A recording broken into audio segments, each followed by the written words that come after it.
Après plusieurs semaines de compétition, les téléspectateurs de TF1 s'apprêtent à découvrir la fin des auditions à l'aveugle de The Voice, ce samedi 20 mars.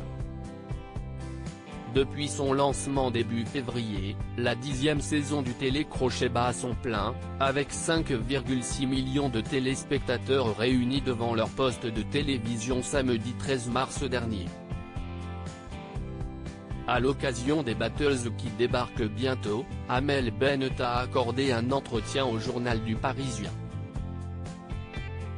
La chanteuse de 35 ans est notamment revenue sur une petite phrase qu'elle a glissée lors d'une émission.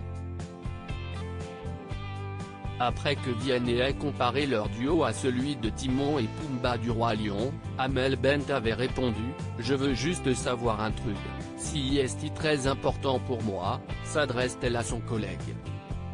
« Quand tu dis Timon et Pumba, rassure-moi.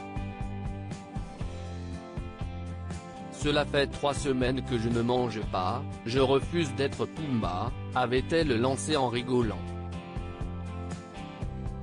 Une petite phrase qui n'était que de l'humour, du second degré, de l'autodérision, a-t-elle fait savoir à nos confrères du Parisien, dans le journal en kiosque ce samedi 20 mars.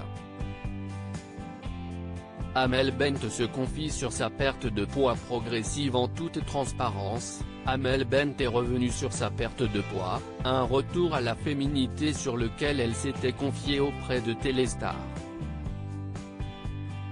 Bien évidemment, je ne me suis pas affamée avant de faire The Voice. Ma perte de poids a été progressive. Ce n'est même pas le fruit d'un régime mais simplement d'une alimentation beaucoup plus saine, a-t-elle déclaré. Depuis qu'elle est petite, la mère de famille explique avoir un besoin compulsif de manger beaucoup trop pour combler un vide. Les forces d'Amel Bent néanmoins, Amel Bent a réussi à vaincre ce besoin, notamment grâce à à relation amoureuse, à maternité, une vraie prise de pouvoir sur à vie et beaucoup de recul vis-à-vis de son métier. Toutes ces choses l'ont rendue beaucoup plus sereine et ont réglé pas mal de choses.